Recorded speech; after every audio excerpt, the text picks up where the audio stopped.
have to admit that I always thought that the hourglass girlies had no problems. I always thought that since they're considered the most ideal body type for women, that they just have no issues. Everything looks good on them. You know, it's the most... So because society has made it seem like the hourglass body type is the most ideal body type to have, people think that they have no issues with styling.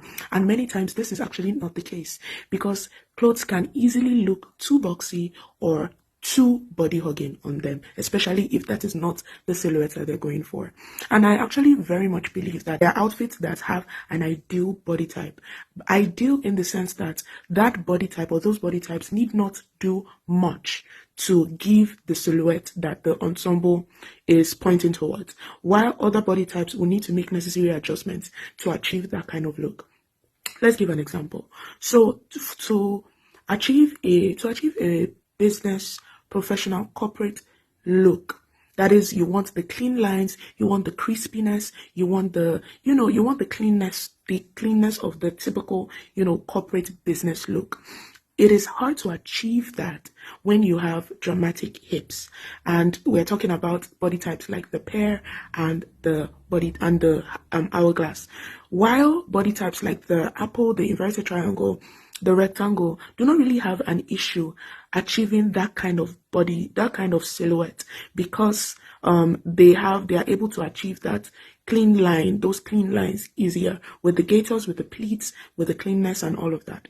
Now, to achieve that kind of look on an hourglass or a pear body type, they have to make necessary adjustments. For example, the pear body type might have to have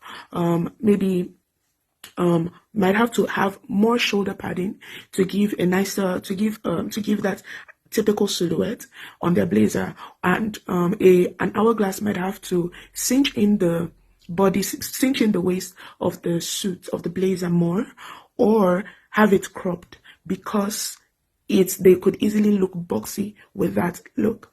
So the different body types have their pros and cons.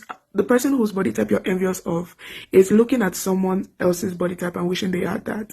So just work with what you have. You are able to achieve very beautiful silhouettes, very beautiful outfits based on what you like with your own. It's always possible. It is always, always, always possible. And that's what I always tell my clients. So yeah, happy styling. This was fun to talk about.